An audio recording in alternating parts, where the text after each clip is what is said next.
হজ্জে বাইতুল্লাহ যাওয়ার জন্য মুমিন হিসাবে প্রত্যেকটা মুমিনের দিলের মধ্যেই তামান্না থাকে।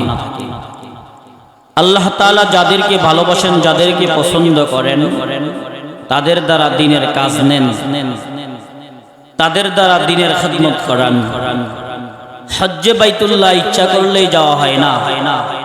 অনেক সম্পদশালী টাকাওয়ালা আছে, তৌফিক থাকা সত্ত্বেও তার নসিবে নাই, হজ না করেই মারা যায়। অথচ এই সম্পদ তার সাথে কিন্তু সে কবরে নিয়ে যাইতে পারে না। দেখেন, আল্লাহর রাসূল বলেন, কোন মানুষের উপর যদি হজ ফরজ হয়, যদি হজ না করে মারা যায়, রাসূল দমক দিচ্ছেন, যদি সে ইহুদি অথবা নাসারা হয়ে মারা যায়, তার বিষয়ে আমি রাসূলের কোনো যায় আসে না। অর্থাৎ সে যদি নাসারা ইহুদি হয়েও মারা যায়, আমি রাসূলের কোনো দায়িত্বে পড়ে না। এই জন্য প্রত্যেকের উচিত, যাদের উপর হজ করা ফরজ, হজ্জে বাইতুল্লাহ যাওয়া।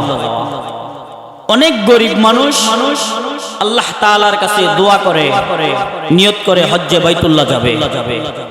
রিকশা চালায়, প্রতিদিন কিছু কিছু টাকা জমা রাখে। অন্যের জমিতে কাজ করে, প্রতিদিন কিছু কিছু টাকা জমা রাখে।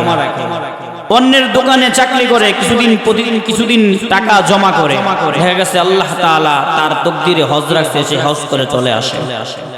আবার এমন দেখা যায় লক্ষ লক্ষ টাকার মালিক, কোটি কোটি টাকার মালিক, কিন্তু হজ্জে বাইতুল্লাহ তার নসিব হয় না।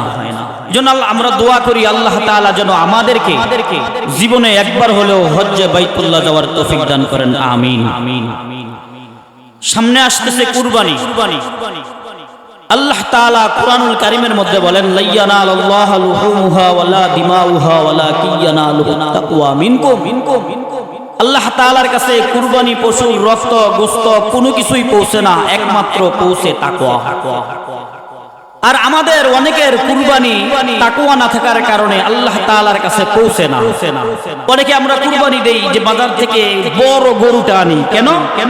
মানুষ আমাকে বলবে, আমার মেয়েটা মাত্র বিবাহ দিয়েছি, যদি বড় গরু কুরবানি না দেই তাহলে কি বলবে? আমার ছেলেটা মাত্র বিবাহ করেছি, যদি বড় পশু কুরবানি না দেই তাহলে বিয়ে কি বলবে? এই সমস্ত নিয়ত যদি আমাদের থাকে তাহলে আল্লাহ পর্যন্ত পৌঁছাবে না। অথচ কুরবানি আল্লাহ তাআলা আপনার আমার জন্য এই জন্য দেননি যে মানুষ আপনাকে কি বলবে। একমাত্র আমার নিয়ত থাকতে হবে, রাজায়ে মাওলা আমার রবকে খুশি করার জন্য কুরবানি দিতেছি। আমি হালাল টাকা দিয়ে কুরবানি দিব, হারাম দিব না। বিশেষ করে যারা আমরা শরীকে কুরবানি হই, দেখা গেছে 7 শরীকের মধ্যে 6 শরীকের হালাল টাকা, একজন শরীকের হারাম টাকা হওয়ার কারণে হালাল টাকাওয়ালাদের কুরবানি পর্যন্ত নষ্ট করে দিচ্ছে, নাউজুবিল্লাহ। এজন্য প্রত্যেকের উচিত যে আমি আমার কুরবানিটা যেন হালাল টাকায় হয়। আমি হারাম দেওয়ার কারণে আমার এক ভাই হালাল টাকায় কুরবানি দিচ্ছে, তার কুরবানিটা নষ্ট করে দিচ্ছে। আরে কুরবানি তো হযরত ইব্রাহিম আলাইহিস সালাতু ওয়াস সালাম উনার সন্তানের গলার মধ্যে ছুরি চালিয়েছিলেন রবের সন্তুষ্টির জন্য।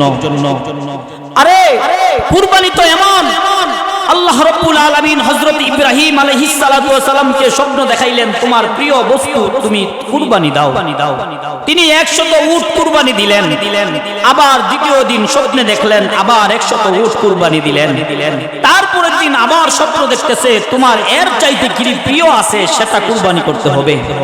ইব্রাহিম আলাইহিস সালাতু ওয়াস সালাম বুঝার আর বাকি রইল না যে এই মুহূর্তে আমার শেষ বয়সে বৃদ্ধকালে রব, আমি একটা সন্তান নেককার চেয়ে আমার রবের কাছ থেকে নিয়েছিলাম।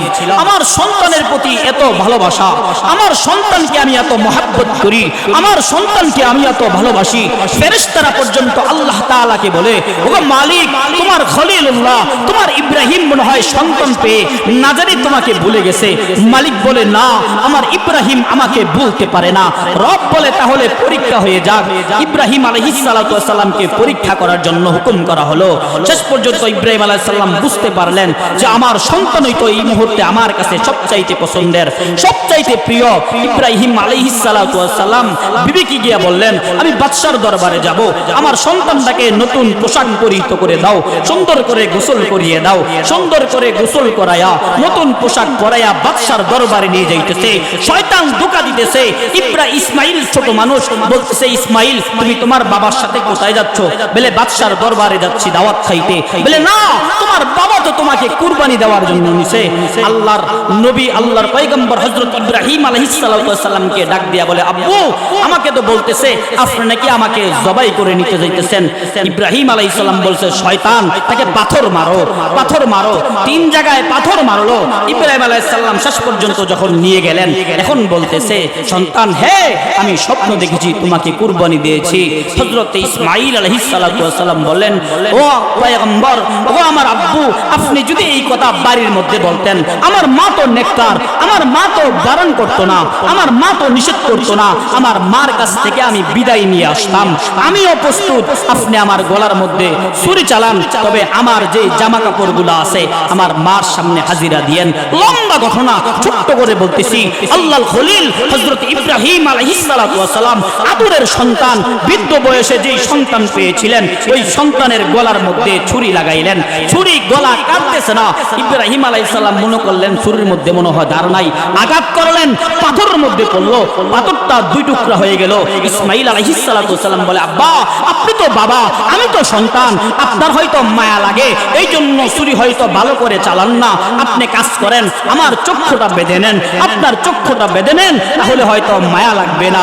ইব্রাহিম আলাইহিস সালাম এমন জোরে সন্তানের গলার মধ্যে ছুরি লাগাইলেন। আল্লাহ ফেরেশতাদেরকে বলতেছে, ও ফেরেশতারা, দেখো তোমরা তো বলেছিলে সন্তান পেয়ে আমি আল্লাহকে ভুলে গেছে, দেখো আমার ইব্রাহিম তার সন্তানের গলার মধ্যে কিভাবে ছুরি চালিয়েছে, আমি রব খুশি হয়ে গেছি।